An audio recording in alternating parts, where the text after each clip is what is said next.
Buenos días, hermanos. Reflexionar, pensar, meditar un poquito en los tiempos que vivimos.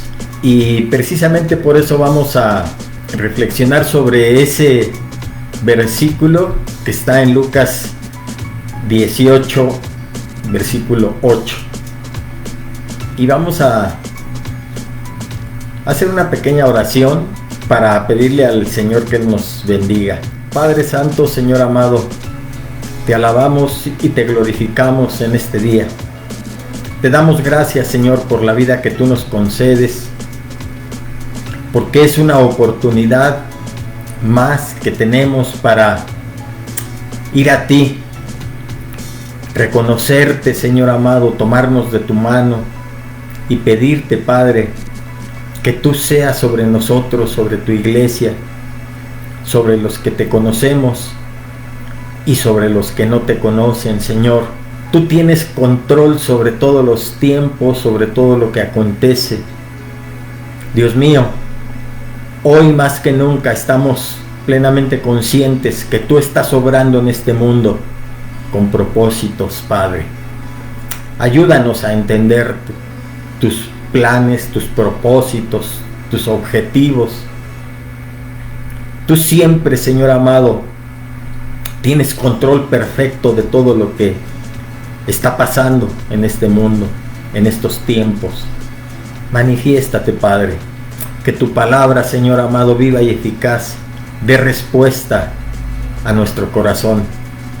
En esta mañana te pido, Señor, que tu Espíritu Santo nos ayude a meditar, a reflexionar en ella.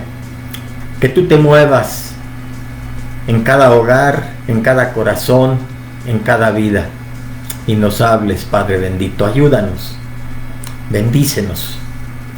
Todos mis hermanos que se están conectando, todos mis hermanos que están en este día, Señor, atentos a lo que tú en tu voluntad tengas para cada uno de nosotros. Ayúdanos, Dios mío, manifiéstate. Que tu Espíritu Santo inspire y nos lleve, Señor, a meditar en lo que tú tienes a cada uno en lo particular, Señor, y nos hables. En el nombre de Cristo Jesús te lo pedimos, Señor. Amén.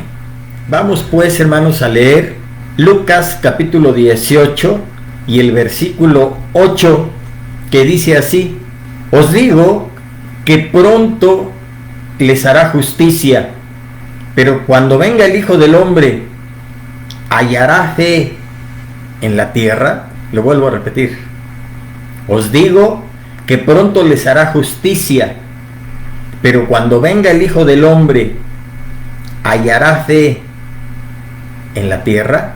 Esta pregunta, aunque va dirigida hacia el momento cuando el Señor venga, tenemos que meditar en que esto que está sucediendo a nivel mundial es una sacudida que el Señor quiere darle a la humanidad, incluyendo en esa humanidad a su iglesia, para que reaccionemos, para que meditemos, para que veamos que la maquinaria se ha echado a andar. La maquinaria que nos avisa que todo lo que ha establecido Dios en su orden está por acontecer. Son eventos previos a la segunda venida del Señor, pero es una preparación que podemos llamar, es una llamada de atención dentro de la provisión y dentro del amor de Dios que hace una vez más a su iglesia. Así como en el Antiguo Testamento vemos, llamémosle así, la disputa de amor entre Dios el Padre y su esposa Israel, y digo disputa porque siempre la esposa infiel abandonaba al esposo, cometía adulterio espiritual y yéndose en pos de otros esposos, de otros dioses. Al final esa fue la conducta que Dios condenó y que lo obligó a darle carta de divorcio a la amada, a tal punto que esa amada, precisamente por su fornicación y por su adulterio espiritual, por haber faltado al pacto de fidelidad, al pacto que había hecho, al pacto de matrimonio que había hecho con su Dios, falló a ese pacto, vez tras vez, aún viendo la gloria de Dios, falló. Como resultado, fue mandada al exilio, sigue en el exilio, esperando un día reunirse en Jerusalén, y Dios lo va a hacer. El hecho de que la esposa sea infiel no significa que haya terminado el amor de Dios. Es sorprendente cómo Dios perdonaba, cómo Dios atraía, cómo Dios buscaba a la esposa. Sigue proveyendo por la esposa. Israel sigue siendo la niña de los ojos de Dios, y quien ose tratar de tocar a esa niña se las ve con Dios. Por eso incluso ese esposo ruega, o pide, más bien pide a la iglesia que ésta ruegue continuamente por la paz de Jerusalén, por la paz de Israel, ruegue por Israel, porque de alguna manera nosotros como iglesia somos los beneficiarios, por así decirlo, de la falla de esa esposa. Porque dice Pablo en sus epístolas, inspirado por el Espíritu Santo, que fue debido a esa falla de Israel. Israel es presentado como el olivo natural, y por esa falla de ese olivo, el olivo silvestre que somos nosotros, el pueblo gentil, fuimos injertados en ese olivo natural y bebimos de esa savia que es el Espíritu Santo en ese olivo, que es el Espíritu Santo que nos dio vida. Y ahora nosotros, pueblo que estábamos ajenos al pacto y a las promesas, somos injertados en ese olivo y ahora participamos del pacto y de las promesas. Somos coherederos de todas las promesas conquistadas en la cruz del Calvario por Cristo, y entramos al pacto. Debido a ese contexto, Dios dice que somos ahora el Israel espiritual de Dios. No creemos en la teoría de la sustitución. Jamás la iglesia va a sustituir a Israel. Dios, el esposo de Israel, sigue esperando lo que Él ya ha profetizado que va a pasar con su pueblo. Él sigue extendiendo su mano de misericordia. Todo lo profetizado para Israel va a acontecer. Precisamente por su infidelidad, Israel ha sido tratado tan duramente. El último trato duro, el Holocausto, en la Segunda Guerra Mundial. Y Dios sigue teniendo planes con Israel. Los 144,000 que se van a levantar en los tiempos de la tribulación van a ser dirigidos específicamente para llevar el mensaje a ese pueblo escogido. Ese pueblo que ha permanecido, que ha perdurado. Muchos otros pueblos a través de la historia de la humanidad han desaparecido, pero el pueblo de Israel se mantiene firme. Sus costumbres, sus tradiciones, emanadas de la escritura, de la Torá, del Tanaj, que siguen respetando, lo han mantenido. Y en esa escritura está profetizado todo lo que viene para ellos. Sí, ha sido un trato duro y difícilmente lo entendemos, pero es un trato en amor. Dios no falló, el que falló fue Israel. Y miles, por no decir millones de judíos en la actualidad, son ateos. ¿Cómo Dios no va a tratar con ellos duramente?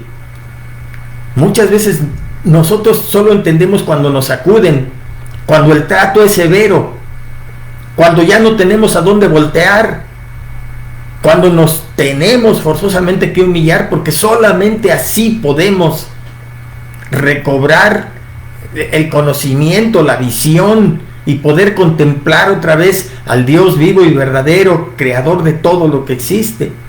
Es innegable.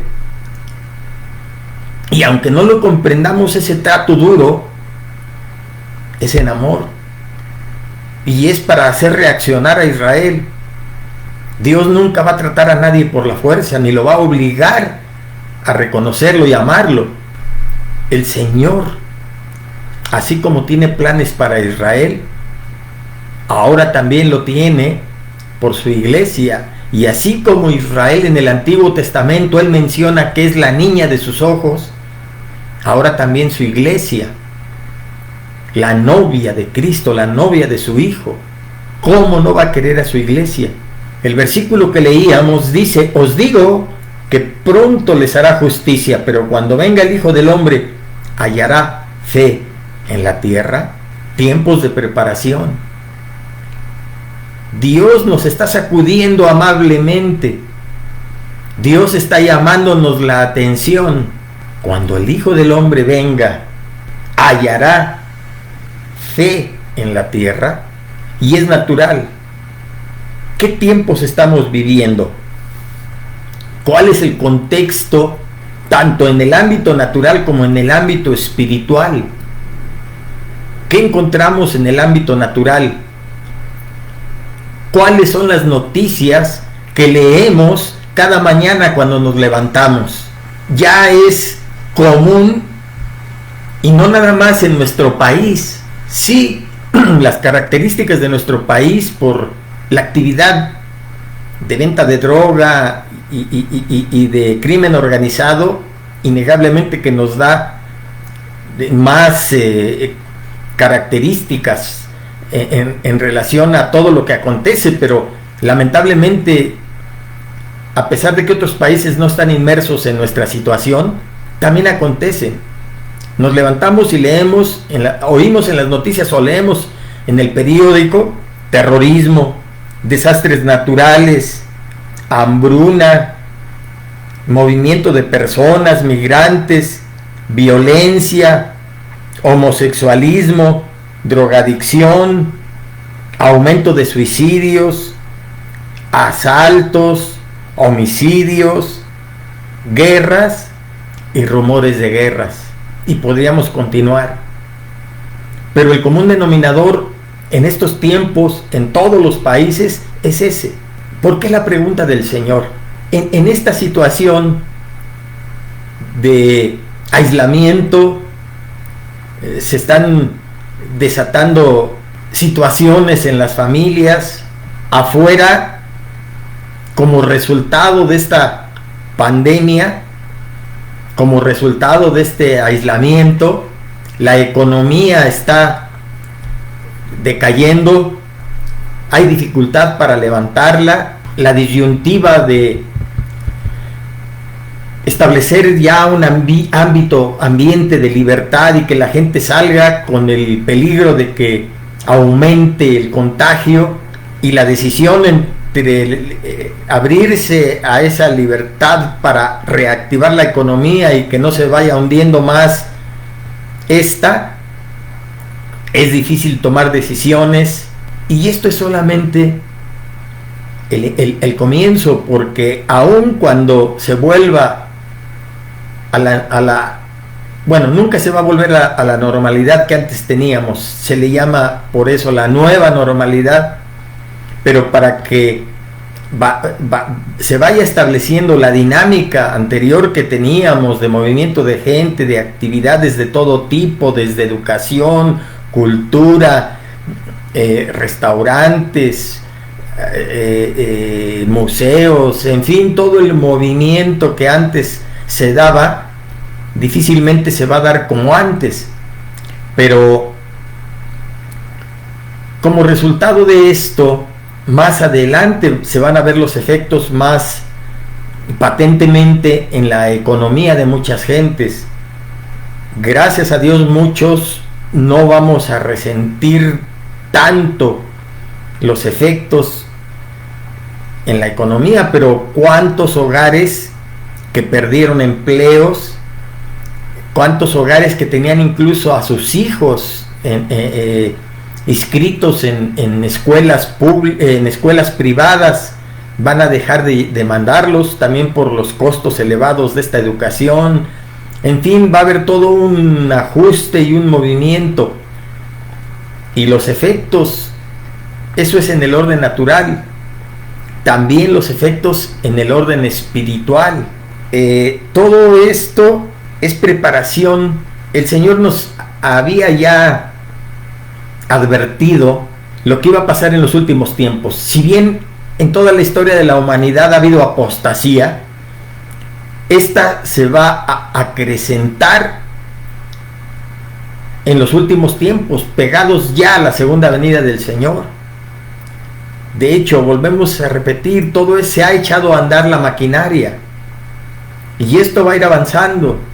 ¿En qué medida? ¿Qué tan rápido? No lo sabemos, eso lo vamos a ir viendo.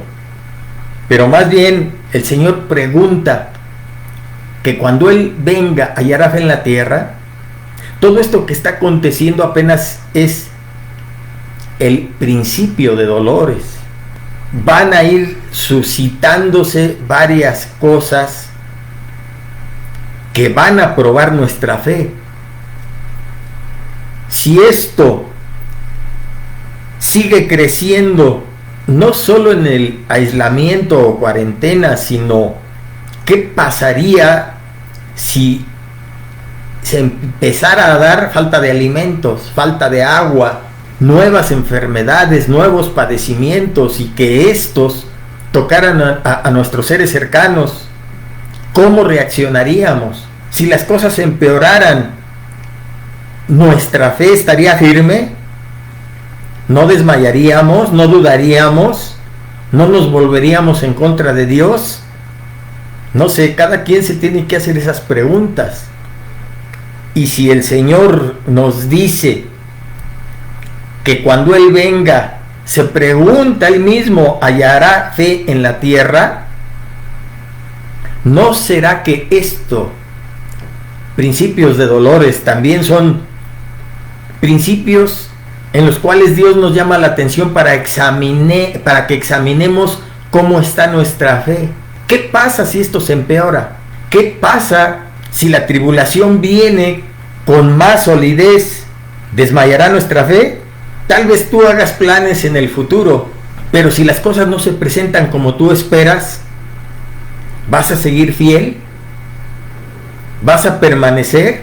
Mientras los demás son afectados, mientras no te llegue a ti el agua, mientras el fuego no te llegue, no hay problema. Pero si se acerca, reaccionarás de una manera positiva, adecuada. Innegablemente, si nos vamos nosotros a la Escritura, en Mateo 24, el Señor nos advierte de lo que iba a pasar, y estamos en inicios de eso. Decimos, esto es el inicio, principio de dolores. Muchas cosas se van a ir construyendo alrededor de este fenómeno de la pandemia. Esto es el inicio, muchas otras cosas se van a ir acomodando. La ciencia, la economía, la cultura, los valores.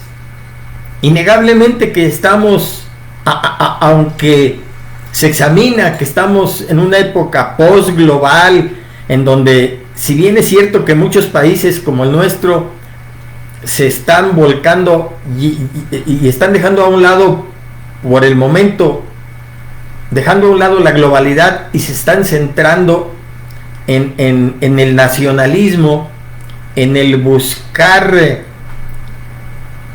cuidar la economía interna, viendo más bien hacia cuidar internamente a los productores y consumir lo interno, Y un ejemplo de eso es Estados Unidos, la primera potencia mundial, aún que está en decadencia, pues, pero sigue siendo potencia. Y nuestra economía está ligada por nuestra vecindad de manera obligada a ellos. Pero a pesar de que aparentemente se deja de lado la globalidad, pero el hecho es que es imposible ya. La humanidad ha avanzado y estamos interconectados. La noticia, el hecho que sucede en alguna parte del mundo se da como noticia y a nivel global se conoce.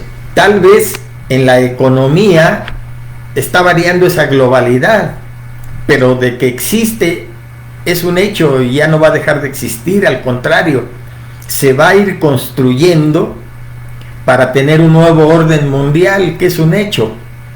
El Señor nos los había advertido proféticamente en su palabra y se va a ir cumpliendo. No sabemos a qué velocidad, no sabemos cómo, poco a poco, pero es innegable. En el orden natural lo estamos viendo, y en el orden espiritual vamos a empezar a ver las señales que el Señor nos establece en Mateo 24. Vamos a leerlo para ubicarnos. Y estando sentado en el monte de los olivos, los discípulos se le acercaron aparte diciendo: dinos, ¿cuándo serán estas cosas y qué señal habrá de tu venida y del fin del siglo? Respondiendo Jesús dijo: mirad que nadie os engañe, porque vendrán muchos en mi nombre diciendo: yo soy el Cristo, y a muchos engañarán. Lo hemos visto a través de la historia de la humanidad, muchos que se han hecho llamar el Cristo, y eso va a seguir aconteciendo. Versículo 6: y oiréis de guerras y rumores de guerras. Mirad que no os turbéis, porque es necesario que todo esto acontezca, pero aún no es el fin. En la actualidad, siempre la humanidad ha estado al pendiente de una tercera guerra mundial, una conflagración, pero esa se va a dar hasta los finales de la tribulación, en la batalla de Armagedón. Mientras, oiremos rumores de guerras y rumores de guerras. Eso está aconteciendo. Los conflictos nunca han desaparecido. Por un momento desaparecen y vuelven a surgir. El conflicto de Medio Oriente, hasta que venga el anticristo, se va a solucionar. Y eso sí se puede dar, decir solucionar, sino se le va a dar alguna solución, porque el anticristo va a hacer la paz con los países de Medio Oriente para que también le sea permitido a Israel construir el tercer templo, cuyos planos de construcción ya están preparados, y incluso todos los artículos, utensilios, vestiduras sacerdotes, todo está preparado según esto para que en 3 meses, dicen los judíos, levanten el templo, cuando las condiciones estén dadas, y eso va a ser en el tiempo del anticristo. Pero guerras y rumores de guerra están siempre a la orden. Vemos las masacres en Siria, vemos la migración de las personas hacia otros países por los conflictos. Vemos en Centroamérica la acción de las bandas, la salvatrucha y etcétera, etcétera, en Centroamérica, que obligan a migrar a las personas. Vemos golpes de estados que podrían desatar guerras civiles internas, guerras, rumores de guerras. Eso está aconteciendo, pero aún no es el fin. 7. Porque se levantará nación contra nación y reino contra reino, y habrá pestes y hambres y terremotos en diferentes lugares. Aunque no del todo como aquí lo dice, pero ya lo estamos pasando. Conflictos que de repente ahí están latentes. Los pakistaníes, frontera con China y India, pakistaníes contra indios, las Coreas del Norte contra la del Sur. Afortunadamente han hecho por lo pronto las paces, porque a la par de esto se están conformando grupos regionales, China, Japón, Corea, el grupo Rusia con sus países satélites, la Unión Europea, el bloque de América, que querámoslo o no, estamos obligados a unirnos a ese bloque, a Estados Unidos. En fin, todo eso poco a poco se va conformando y se va preparando. Y todo esto, dice, será principios de dolores. Pero viene lo siguiente: entonces os entregarán a tribulación y os matarán, y seréis aborrecidos de todas las gentes por causa de mi nombre. Muchos tropezarán entonces y se entregarán unos a otros, y unos a otros se aborrecerán, y muchos falsos profetas se levantarán y engañarán a muchos, y por haberse multiplicado la maldad, el amor de muchos se enfriará. Mas el que perseverare hasta el fin, este será salvo. Y será predicado el evangelio del reino en todo el mundo para testimonio a todas las naciones, y entonces vendrá el fin. ¿De qué nos habla? Dios está llamando nuestra atención. Esto va a acontecer forzosamente, o más bien esto ya está aconteciendo. Existe persecución contra la iglesia. Muchas veces nosotros perdemos la noción, pero en China, con miles de millones de gentes, es un país en donde el cristianismo es perseguido. Existe ahí, como en algún momento lo hubo en Rusia, no sé ahorita la situación en Rusia, porque está en otro estatus, pero la iglesia subterránea, así llamada, porque aunque hay un reconocimiento oficial, pero con un control estatal acerca de las iglesias, la verdadera iglesia es la no oficial, la no reconocida, llamada subterránea porque es perseguida. Y en algún tiempo en Rusia, yo no dudo que siga habiendo esa iglesia, ya no sé, y siempre ha sido poderosa esa iglesia, porque lamentablemente en la persecución es cuando hay definición en nosotros como cristianos, y a veces necesitamos ser llevados a ese punto para definirnos. En China existe la iglesia subterránea, la iglesia perseguida, y hay testimonios de que es una iglesia poderosa porque es perseguida y excluida si es que no se ajustan a los mandatos de la nación oficial. Los persiguen, los excluyen de estudios, los encarcelan, pero sigue siendo una iglesia poderosa, porque en la persecución forzosamente tienen que acudir a establecer una relación íntima con Dios, porque es a través del Espíritu Santo que se ha mantenido esa iglesia. Carencia, persecución, pero iglesia fuerte espiritualmente. Entonces la persecución existe en China, en India, en los países árabes, musulmanes. Queman, matan y queman cristianos, queman iglesias, destruyen iglesias. Y apenas usted ve esas noticias por ahí en un rinconcito apartado en el periódico, si es que salen. Pero si usted se mete a la red social, a internet, va a encontrar información.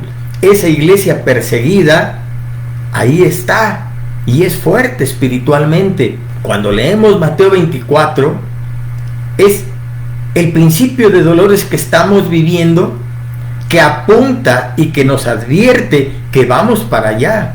Va a haber persecución, se van a levantar en el ámbito social, en el ámbito de legislación en los países, gente en contra del cristianismo, gente en contra de la iglesia. De hecho,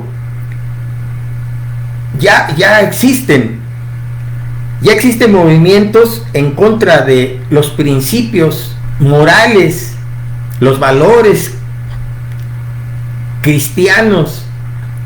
Se levantan movimientos en contra de ellos porque ven que estos son un yugo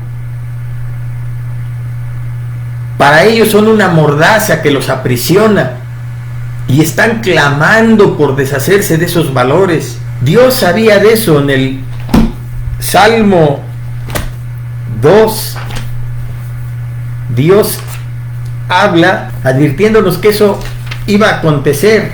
Fíjese lo que dice el Salmo 2. ¿Por qué se amotinan las gentes y los pueblos piensan cosas vanas?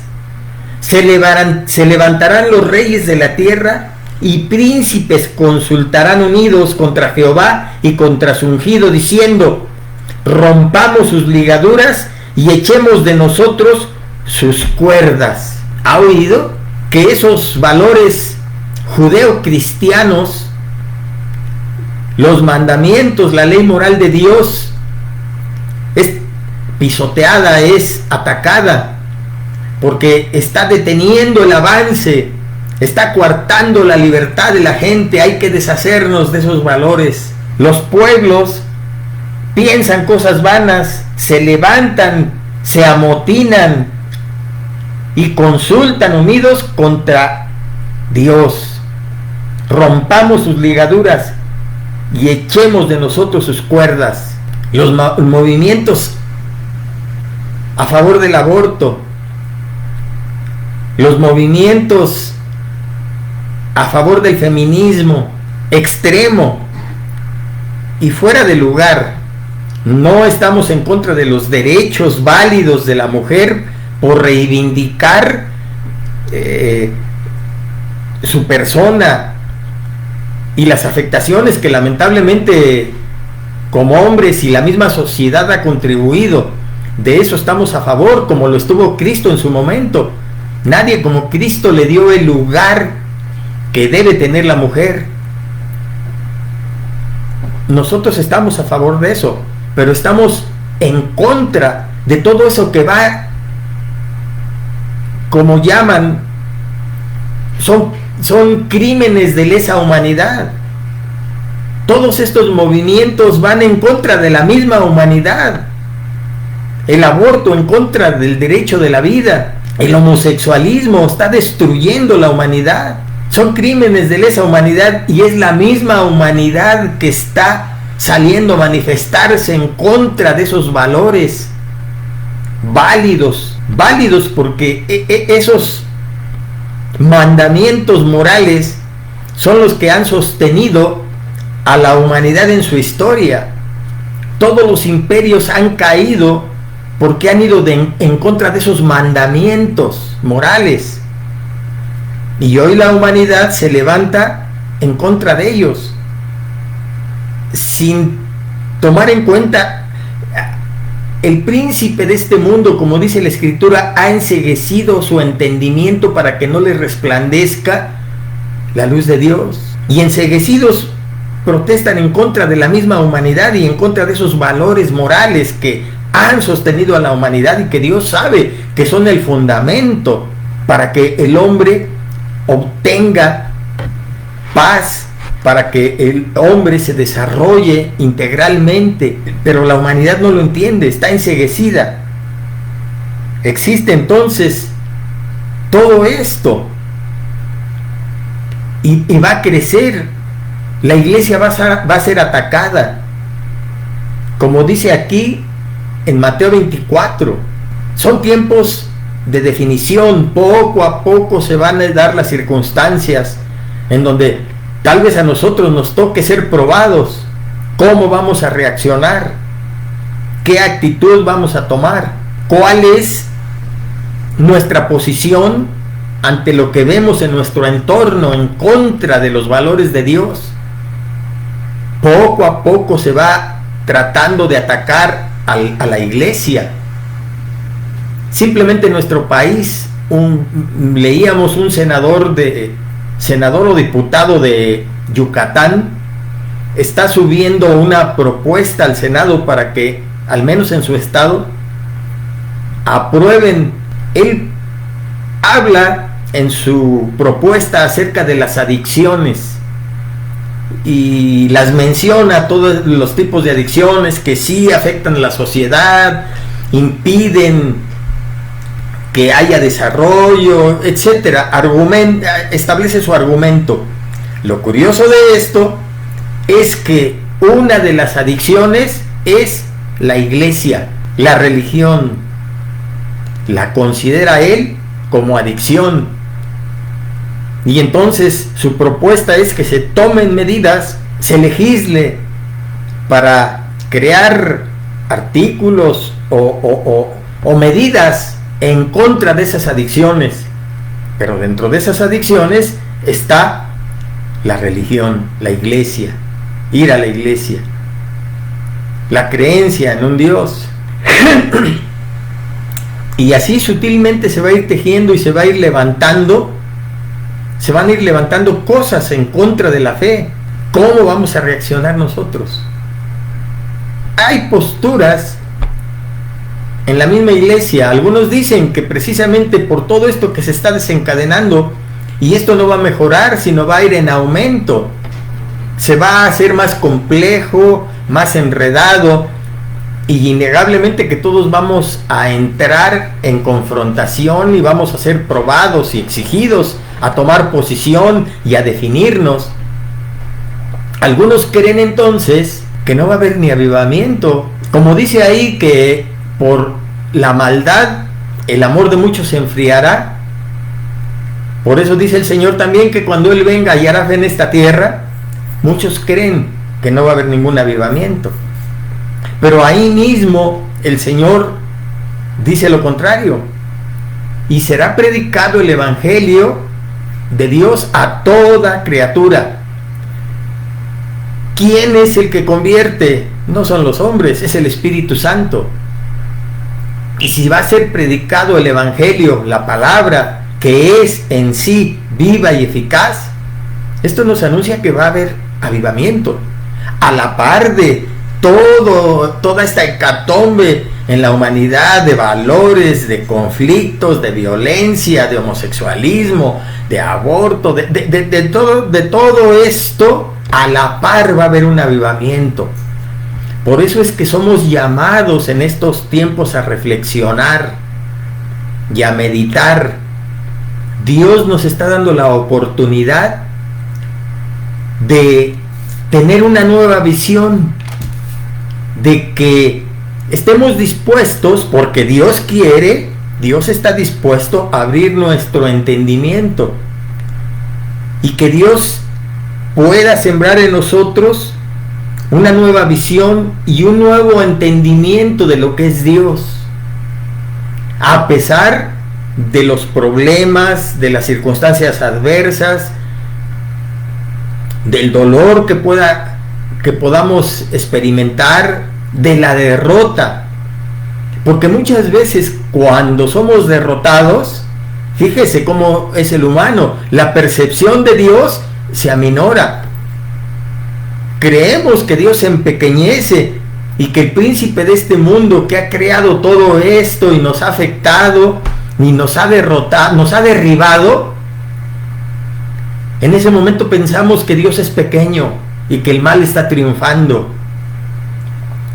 Pero decía un hermano que él tomaba esta experiencia como Elías cuando fue metido a la cueva huyendo de Jezabel. Y ahí Elías tuvo una experiencia muy especial, donde el ángel de Jehová, en este caso Cristo, se le presentó. Estaba deprimido Elías y pedía morir, pero se le presentó el ángel, lo alimentó, y después Elías tuvo una experiencia muy especial con Dios. Él creía que era el único que quedaba, que adoraba a Dios, que servía a Dios, pero estaba experimentando en su vida la derrota, y Dios se manifestó en él de una manera espectacular y sorprendente, a través de un viento recio que rompía la roca, dice, con un temblor que sacudió los cimientos de la tierra. Pero dice la palabra, ahí no estaba Dios. Y después vino un viento apacible, y ahí estaba Dios. ¿Qué pretendía Dios con Elías? Sacudirlo. La visión que tenía Elías de Dios había empequeñecido en la derrota. Tenía que sacudirlo y mostrarle una nueva visión de Dios, una nueva realidad de lo que es Dios. Nuestra fe no está puesta en algo voluble, en alguien débil, sino nuestra fe está puesta en el Dios todopoderoso que hizo los cielos y la tierra, el que habló y por su boca, por el aliento de su boca, nos dio vida. Por lo que habló fueron creadas todas las cosas. El Dios de amor, el Dios de misericordia, el Dios que siempre ha estado a nuestro lado, a pesar de que lo neguemos, a pesar de que no nos ajustemos a sus mandatos, a pesar de que lo despreciemos o lo menospreciemos, pero Él siempre ha permanecido fiel. Y perdemos de vista el concepto de lo que es Dios, nuestra experiencia, nuestro testimonio lo hacemos a un lado. Cuando estamos enfrentados a la derrota, a la adversidad, nuestra concepción de Dios empequeñece. Elías necesitó en esos momentos un avivamiento en su vida, una nueva visión de lo que es Dios, porque lo había olvidado y Dios lo tuvo que sacudir. Y después de que se manifestó a él de esa manera poderosa, portentosa, le dio órdenes: levántate, ya no te preocupes, más bien ocúpate y ve, haz esto, esto y esto. Y decía este hermano: yo veo esta experiencia, este aislamiento, esta cuarentena, que Dios nos está metiendo a la cueva.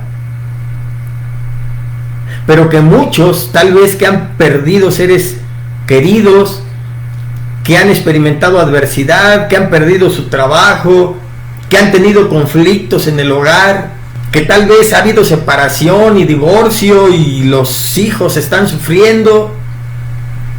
En estos momentos de adversidad, Dios nos está llevando otra vez a que seamos sacudidos y reflexionemos y tengamos una nueva visión y un nuevo concepto de lo que es Dios. Y que empecemos ya no a preocuparnos, sino a ocuparnos. En Apocalipsis 12 habla y dice que Satanás es echado en la tierra, y el versículo 11 dice: y ellos le han vencido por medio de la sangre del Cordero y de la palabra del testimonio de ellos, y menospreciaron sus vidas hasta la muerte. ¿A qué somos llamados? A reflexionar. Vienen tiempos difíciles. ¿Cómo se van a dar? ¿Con qué rapidez? ¿O Dios no está sujeto a tiempo? Nosotros sí. Tal vez imperceptiblemente se va a ir construyendo toda aquella preparación para la venida del anticristo.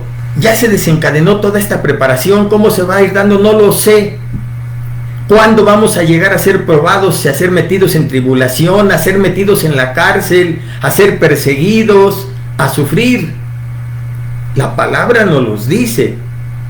Innegablemente, ¿a qué extremo vamos nosotros a ser metidos? No lo sabemos. Primero que nada, no debemos de perder la visión y el concepto y la experiencia que tenemos de Dios y su palabra. Ellos lo han vencido por medio de la sangre del Cordero y de la palabra. La sangre de Jesucristo es innegable y es la que nos va a respaldar y a dar poder. Ellos lo han vencido por medio de la sangre del Cordero y de la palabra. La palabra nos dice que el Señor no va a permitir que seamos probados más allá de lo que podemos soportar. Y juntamente dice, nos va a dar la salida. Dios tiene perfecto control de todo lo que nos pasa. Lo tenemos que interiorizar, lo tenemos que tener firme. Tal vez seremos derribados, pero dice la palabra que no podemos ser vencidos. Los ataques contra su iglesia, que somos también parte de su iglesia, dice la palabra que las puertas del Hades no prevalecerán contra su iglesia. No podemos nosotros ser vencidos, porque mayor es el que está en nosotros que en el que el mundo está. Vamos a vencer con la sangre, vamos a vencer con la escritura. Dios nos está llamando a reflexionar que en verdad, cuando llegue el momento, porque se van a abrir las iglesias, si la palabra de Dios advierte precisamente, dice en Hebreos, que no dejemos de reunirnos como muchos tienen por costumbre, porque tiene un propósito la iglesia. De alguna manera también el orar los unos por los otros, el exhortarnos unos a otros, el amarnos unos a otros, el que seamos llamados a luchar unos por otros, eso nos da fortaleza. Y si las puertas del Hades no prevalecerán contra su iglesia, las iglesias van a ser abiertas.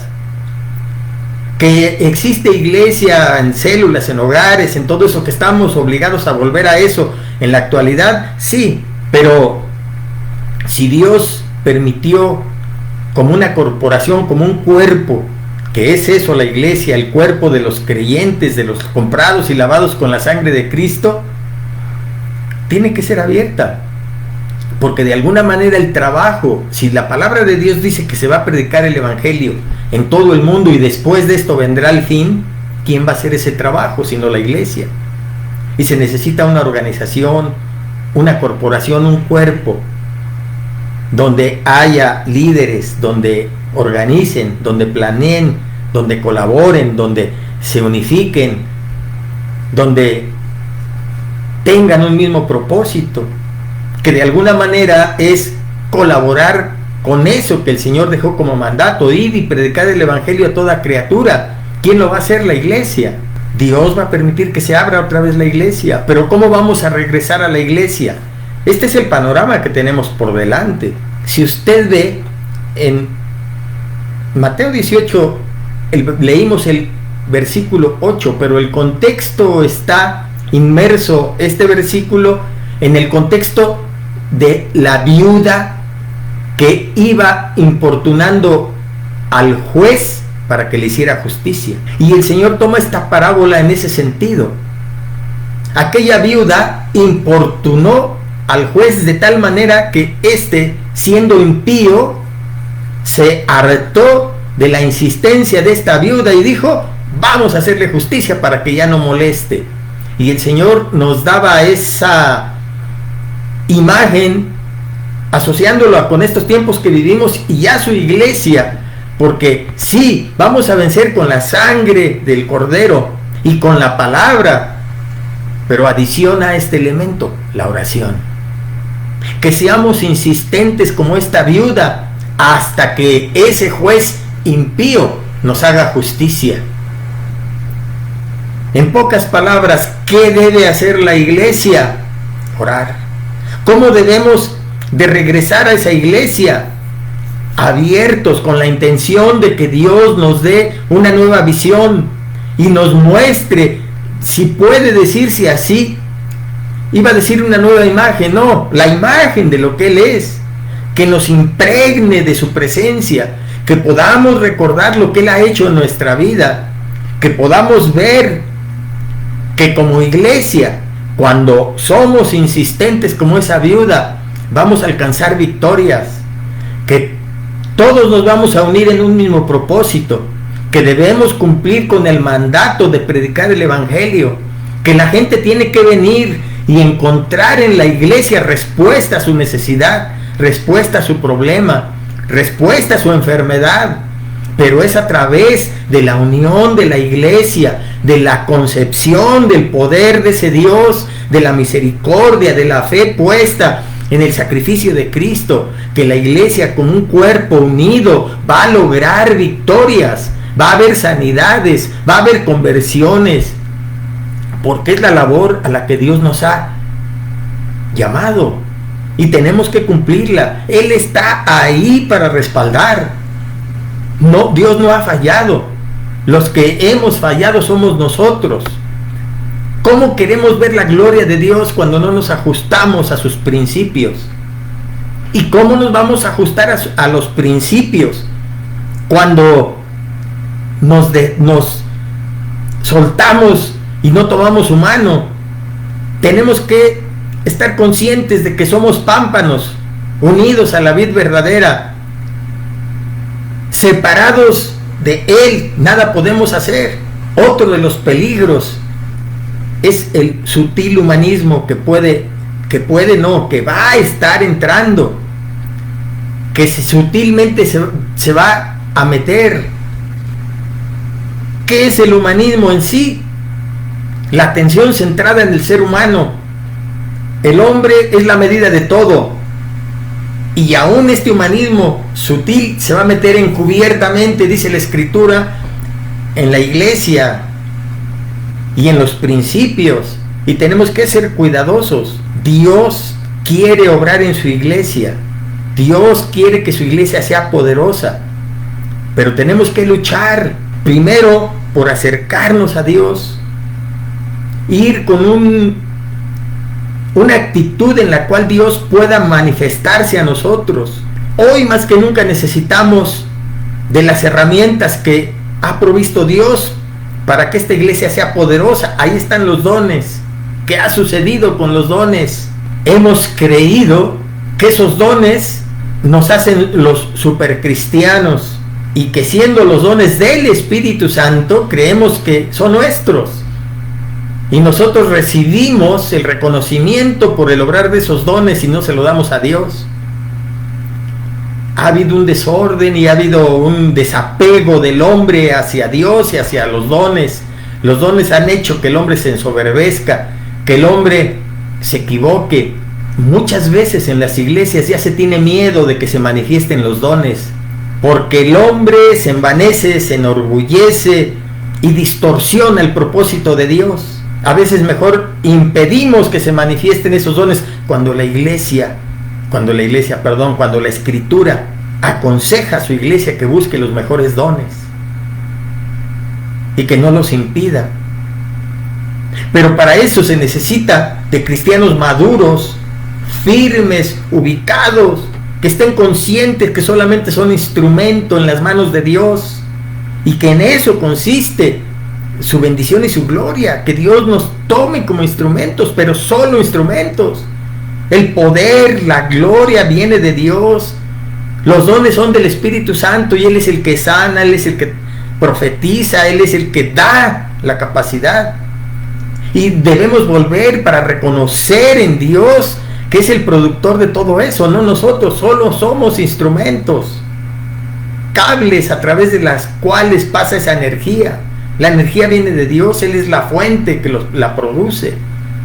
Y en estos últimos tiempos se necesita de los dones, se necesita de una iglesia cristocéntrica, humilde, sencilla, ubicada.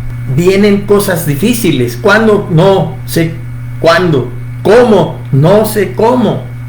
Pero Dios nos está llamando a que nos preparemos, a que como un cuerpo nos unifiquemos, que estemos en un mismo espíritu, que luchemos por desterrar toda envidia, toda murmuración, todo egoísmo, todo conflicto, porque eso es lo que ha dañado a la iglesia internamente, luchas internas, pugnas internas. Hemos espiritualizado a la carne, sí, buscamos de Dios y todo, pero vamos con nuestra carne y le damos más lugar a la carne. Dios nos está llamando, inminentemente eso viene. ¿Cómo le vamos a hacer frente?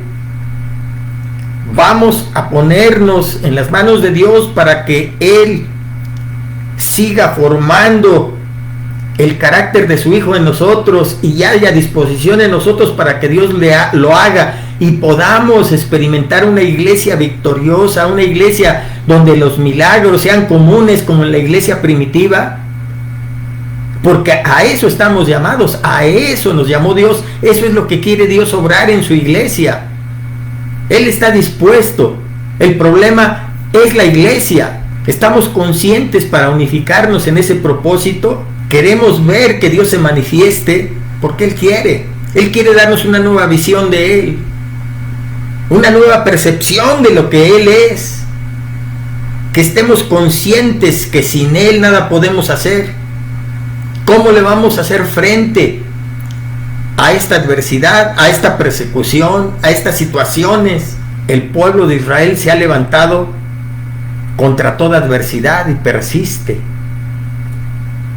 ¿Qué era con sus jóvenes que vivieron y sobrevivieron al holocausto, a la persecución, a donde iban en los países? Sigue habiendo y se va a levantar también antes de la venida del Señor el antisemitismo, pero ellos han permanecido fieles.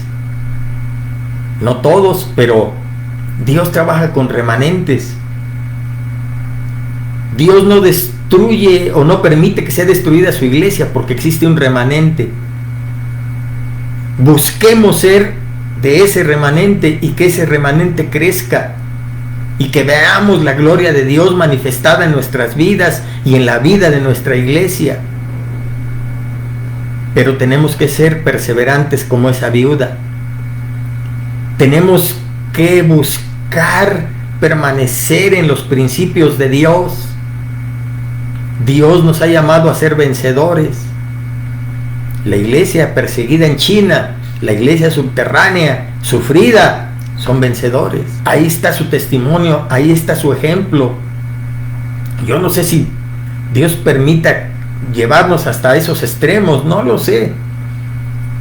Pero que nuestra iglesia busque perseverar en los principios de Dios y busque que Dios se agrade y se manifieste en la iglesia y veamos su gloria, para que ya no tengamos puesta nuestra fe en el hombre, nuestra mirada en el hombre, en el ungido. No que estemos en contra de que Dios levante ungidos hombres para que los use, pero que nuestra fe no esté puesta en ellos, sino en Dios. Y que nosotros como integrantes, como miembros de la iglesia, contribuyamos a que todo eso que Dios quiere se manifieste en el seno de su iglesia y veamos su gloria. A eso hemos sido llamados. Son los tiempos que nos ha tocado vivir. Tenemos familias. A pesar de todo lo que pasó el pueblo de Israel, esas nuevas generaciones se han levantado y han permanecido y continúan su vida y llevaron a cabo sus proyectos, sus sueños, sus expectativas. ¿Qué tenemos nosotros que hacer? Tenemos hijos, tenemos nietos. Ellos les ha tocado vivir este tiempo, pero ellos deben de seguir su vida, deben de abrirse a sus sueños, deben de llevar a cabo sus planes y sus propósitos de vida. Nosotros estamos llamados a ser testimonio y ejemplo para que la fe que nosotros experimentemos, el testimonio que nosotros demos, ellos lo retomen y lo continúen. El mundo sigue. Lo que está profetizado va a acontecer. Dios ha prometido bendecir a sus hijos, a hacer realidad sus promesas. Ellos siguen teniendo deseos de aprender, de terminar una carrera, de encontrar un trabajo, de formar una familia. Todo eso va a seguir. Pero si les damos nosotros testimonio de nuestra fe, si perseveramos en la oración como la viuda, si nos esforzamos y somos valientes para poner en práctica los principios de Dios en nuestra vida, eso va a acontecer. La vida sigue. Cada uno de nosotros también tiene deseos, tiene propósitos, tiene planes. Dios los puede hacer realidad en este contexto. He aquí que yo estoy con vosotros todos los días y hasta el fin. Esa es la promesa de Dios. Tenemos que tomar el ejemplo que nos dice la Escritura, y ellos lo han vencido con la sangre del Cordero y con la Escritura. Es un llamado de atención. Es desde este momento preparar nuestro corazón, nuestra vida, nuestro ser, dirigirla hacia los propósitos de Dios. Que tengamos un anhelo que tengamos hambre de Dios, que tengamos deseos de seguir reuniéndonos, de edificar la iglesia en los propósitos y planes que Dios ha establecido, en nuestro llamado particular, en donde Dios nos ha puesto, que sigamos buscando que nuestros seres queridos que no conocen se acerquen, que Dios obre en nuestra vida. Ese es el llamado que en esta mañana el Señor nos hace, que tengamos hambre de Dios, deseos de alabarle, no solo con nuestra voz, con nuestro cántico, con nuestro pensamiento, con nuestro ser, pero que ese deseo de alabarle y de glorificarle se vea también reflejado en nuestros deseos de obediencia, de sujeción, que no dejemos de luchar, que si viene adversidad, como dice su escritura, podemos ser derribados, pero no vencidos, porque el Señor dice no que somos vencedores, dice que somos más que vencedores por medio de aquel que nos amó. Hasta aquí les dejo esta reflexión, hermanos. Vamos a hacer una pequeña oración. Padre amado, Señor bendito, tú nos estás hablando a través de las circunstancias. Permite, Señor, que tengamos una actitud en la cual, Padre, dejemos que tú nos des una nueva visión, un nuevo concepto de lo que tú eres. Esto que acontece, Señor, tú lo hablas en tu palabra y estamos enfrentándolo. Principios de dolores, cómo viene lo que más adelante se va a desencadenar, no lo sabemos. Pero tú nos haces un llamado de atención para que no nos soltemos de tu mano, Señor, y tengamos, Señor, el deseo de crecer, de madurar en ti, que dejemos ahora sí de tomar tus cosas a la ligera, que como dice tu palabra, pongamos atención en nuestra salvación, Señor, y andemos con temor y con temblor, porque, Señor amado, tú vienes. Nos ha tocado vivir estos tiempos, pero queremos, Señor, buscarte y fundamentarnos en ti, en tus principios, y buscar esforzadamente, obedecerte, buscarte, Señor, para que cuando vengan y como se presenten las circunstancias y situaciones, estemos firmes. Tú hablas en tu palabra que va a haber persecución. No sabemos cómo se va a dar en nuestro contexto, pero te pedimos que tú, Señor, tengas misericordia de nosotros y nos ayudes, que tú obres en nuestra vida, en la vida de la iglesia, que la vida de la iglesia pueda influir, Señor, en las demás personas, en las demás familias, que muchos vengan a tu conocimiento, que no seamos obstáculo para que tú te manifiestes en medio de tu iglesia, sino que más bien, en vez de ser problema, seamos parte de la solución que tú das al problema del hombre, porque tú sigues deseando, Señor, que nadie se pierda, sino que todos procedan al arrepentimiento, y tú has abierto la iglesia, Señor, como un lugar de refugio, como un lugar en donde se da respuesta a la situación del hombre, porque tú estás en ese seno de la iglesia moviéndote y actuando, porque tus hijos, Señor amado, se humillan y buscan de ti.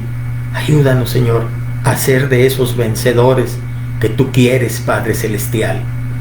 Manifiéstate en tu iglesia, en cada hogar, manifiéstate, Señor, en cada seno familiar. Tú, Señor, engrandécete. Abre nuestro corazón, abre nuestro entendimiento, abre nuestro ser, que en verdad tengamos hambre de ti. Que tú, Padre bendito, contestes las peticiones de cada corazón, los anhelos, los deseos. Que tú suplas las necesidades de aquellos, Señor bendito, que están enfermos, que tú los sanes. De aquellos que están en busca de un empleo porque lo han perdido, lo están buscando. Que tú contestes, Padre bendito. Tú has prometido estar con aquellos que te buscan. Tú dices en tu palabra: yo honro a los que me honran. Manifiéstate, Dios mío, que tú seas real en cada uno de nosotros, que tú nos des una nueva visión de ti, y que tú, Señor bendito, te manifiestes en cada corazón y en cada vida. Te lo pedimos en el nombre de Cristo Jesús. Amén. Dios les bendiga, hermanos. Los esperamos cada día a las 8. Tenemos una cita para reflexionar acerca de lo que Dios quiere para nosotros. El Señor les bendiga.